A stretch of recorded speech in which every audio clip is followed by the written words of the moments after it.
Kavitha sports and leisure club സംഘടിപ്പിക്കുന്ന ലഹരി വിരുദ്ധ ബോധവൽക്കരണ ക്യാമ്പയിനും SSLC +2 വിദ്യാർത്ഥികൾക്കുള്ള അനുമോദനവും ജൂലൈ 4-ന് നടക്കും. ഒരുക്കങ്ങൾ പൂർത്തിയായതായി വാർത്താ സമ്മേളനത്തിൽ ഭാരവാഹികൾ അറിയിച്ചു. This news brought to you by Kalpaga Weddings, North Paravur. Kavitha sports and leisure ക്ലബിന്റെ ആഭിമുഖ്യത്തിൽ ലഹരി വിരുദ്ധ ബോധവൽക്കരണ ക്യാമ്പയിനും SSLC +2 പരീക്ഷകളിൽ മികച്ച വിജയം നേടിയ വിദ്യാർത്ഥികൾക്കുള്ള അനുമോദന ചടങ്ങും ജൂലൈ 4 ശനിയാഴ്ച വൈകിട്ട് ഏതൻ ബൈ കവിത ഓഡിറ്റോറിയത്തിൽ സംഘടിപ്പിക്കും. പരിപാടിയുടെ ഭാഗമായി യുവജനങ്ങളിൽ ലഹരി വിരുദ്ധ സന്ദേശം വ്യാപിപ്പിക്കുന്നതിനും വിദ്യാർത്ഥികളുടെ നേട്ടങ്ങളെ പ്രോത്സാഹിപ്പിക്കുന്നതിനുമായി വിവിധ പരിപാടികൾ അരങ്ങേറുമെന്ന് പറവൂർ താലൂക്ക് പ്രസ് ക്ലബ്ബിൽ നടത്തിയ വാർത്താ സമ്മേളനത്തിൽ ക്ലബ്ബ് ഭാരവാഹികൾ അറിയിച്ചു. ഈ കവിത സ്പോർട്സ് ആൻഡ് ലിഷർ ക്ലബ്ബ് എന്ന് പറയുന്നത് 2018 ആരംഭിച്ചത്. ഇതിൻ്റെ ആരംഭത്തിൽ കുറച്ച് ശക്തി കളിക്കുന്ന ആളുകളാണ് ഇത് ആരംഭിക്കാനായിട്ട് ഉള്ള തുടക്കം കുറിച്ചത്. പിന്നീട് ക്ലബ്ബായിട്ട് രൂപീകരിച്ചു. അതിനുശേഷമാണ് ഈ സമൂഹത്തിലുള്ള ഓരോ പ്രശ്നങ്ങളും എന്താണെന്നുള്ളതിനെക്കുറിച്ച് മനസ്സിലാക്കി അതിൽ ഇടപെടാൻ തുടങ്ങിയത്. 2015 വെള്ളപ്പൊക്കമാണ് തുടക്കം. പിന്നെ 2019 വെള്ളപ്പൊക്കം. അതുപോലെ വയോജനങ്ങളുടെ ക്ഷേമത്തിനും അവരുടെ ആരോഗ്യത്തിനും വേണ്ടിയിട്ടുള്ള പ്രവർത്തനങ്ങൾ, അതുപോലെ യുവജനങ്ങളുടെ ആരോഗ്യത്തിന് വേണ്ടിയിട്ടുള്ള ശക്തി അതേപോലെയുള്ള പ്രവർത്തനങ്ങൾ, അതുപോലെ കുട്ടികളിലുള്ള മയക്കുമരുന്നിനും ലഹരിമരുന്നിനുമെതിരെയുള്ള പ്രവർത്തനങ്ങൾ, മെഡിക്കൽ ക്യാമ്പുകൾ, അതുപോലെ വിദ്യാഭ്യാസ സഹായങ്ങൾ, ഇതെല്ലാം നമ്മൾ ഓരോ വർഷവും അതിന് ഓരോ സമയത്തും നടത്തിക്കൊണ്ടിരിക്കുകയാണ്.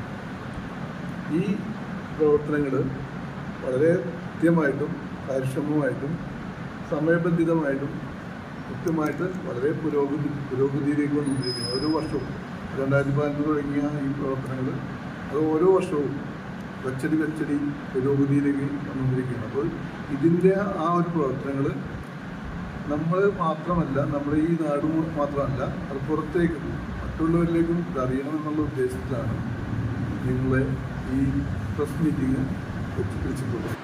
പ്രധാനപ്പെട്ട പരിപാടി എന്ന് പറയുന്നത് ഉപഹാരസമർപ്പണമാണ്. പ്രത്യേകിച്ച് +2 വിജയിച്ച എല്ലാ കുട്ടികൾക്കും ഈ പ്രദേശത്തെ ഈ 10ഓളം വാർഡിലെ കുട്ടികൾക്ക് അല്ലെങ്കിൽ വലിയ ഉന്നത മാർക്ക്, ചെറിയ മാർക്കില്ല, ജയിച്ചു വന്നവർക്ക് എല്ലാം ഉന്നത മാർക്കായിട്ട് തന്നെയാണ് നമ്മൾ കണക്കാക്കുന്നത്. അപ്പോൾ അവർക്ക് +2-ന് വിജയിച്ചു വരുന്നവർക്ക് നഗരസഭയുടെ ചെയർമാനായിട്ട് രമേശ് ടി കുറുപ്പ് ഉപഹാരം സമർപ്പിക്കും. SSLC കഴിഞ്ഞ് വന്നിട്ടുള്ള മുഴുവൻ ഈ പറയുന്ന 10 വാർഡിലെ വിദ്യാർത്ഥികൾക്ക് എലിക്കര ഗ്രാമപഞ്ചായത്തിൻ്റെ ആരാധ്യയായിട്ടുള്ള പ്രസിഡന്റ് ശ്രീമതി ഷീന സജീവ് ഉപഹാരം സമർപ്പിക്കും. അപ്പോൾ അതിന് ആശംസകൾ നൽകുന്നുണ്ട്. പ്രതിപക്ഷ നേതാവ് ശ്രീരാജീവ് സംസാരിക്കുന്നുണ്ട്. പിന്നെ ഏറ്റവും പ്രധാനപ്പെട്ട ഏറ്റവും വലിയ കാര്യം എന്ന് പറഞ്ഞാൽ ലഹരി വിരുദ്ധ ക്ലാസ്സാണ്. അപ്പോൾ അതിൽ പങ്കെടുക്കുന്ന കുട്ടികൾ മാത്രമല്ല, നമ്മൾ പ്രത്യേകം ക്ഷണിച്ചിട്ടുള്ള കുട്ടികളെ അപ്പുറത്തേക്ക് രക്ഷിതാക്കളെയും കൂടി പങ്കെടുപ്പിച്ചുകൊണ്ടുള്ള ഒരു വലിയ ഉദ്ദേശ ലക്ഷ്യമാണ് ഈ ലഹരി വിരുദ്ധ ക്ലാസ്സിലൂടെ നമുക്ക് ലക്ഷ്യം വെക്കുന്നത്. ഉന്നത വിജയം കൈവരിച്ചവർക്കാണ് എല്ലാവരും സാധാരണ കൊടുക്കാറ്. പക്ഷെ നമ്മളിപ്പോൾ ഇങ്ങനെയല്ല.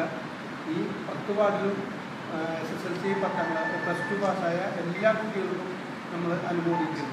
സിനിമാ താരം ബിനു അടിമാലി പരിപാടിക്ക് ആശംസകൾ നേർന്നു. ന്യൂസ് ഡെസ്ക് നാട്ടുവാർത്ത പറവൂർ. കാലം അങ്ങനെ മാറിക്കൊണ്ടിരിക്കുകയാണ്. നമ്മുടെ കുട്ടികളുടെ മാനസികാവസ്ഥ മാറിക്കൊണ്ടിരിക്കുന്നു. നമ്മുടെയൊക്കെ മാനസികാവസ്ഥ അങ്ങനെ നിൽക്കുക. കാരണം നമുക്കിനി പ്രത്യേകിച്ച് മാറാനൊന്നുമില്ല. അവരിലെ മാറ്റങ്ങളും അവരുടെ വിജയങ്ങളും അവരുടെ മുമ്പോട്ടുള്ള പണ്ടൊക്കെ നമ്മളൊക്കെ പഠിക്കുന്ന കാലത്തുള്ള ഒരുപാട് അനുഭവങ്ങളുണ്ടാകും. നമുക്ക് മക്കൾക്ക് പ്രത്യേകിച്ച് അനുഭവങ്ങളില്ല. അവർക്ക് നമ്മളെപ്പോലെ അവർ വളരെ സുഖലോലുപരായി ജീവിക്കുന്ന ഒരു കാലഘട്ടത്തിലാണ് മുമ്പോട്ട് പോകുന്നത്.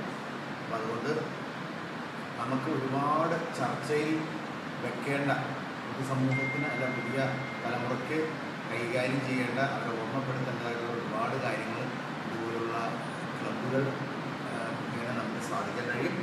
അപ്പോൾ അങ്ങനെ നല്ലൊരു തലമുറയെ വാർത്തെടുക്കാൻ കവിത ക്ലബിന് അതിൻ്റെ നല്ലവരായ സംഘാടകർക്കും കഴിയേണ്ട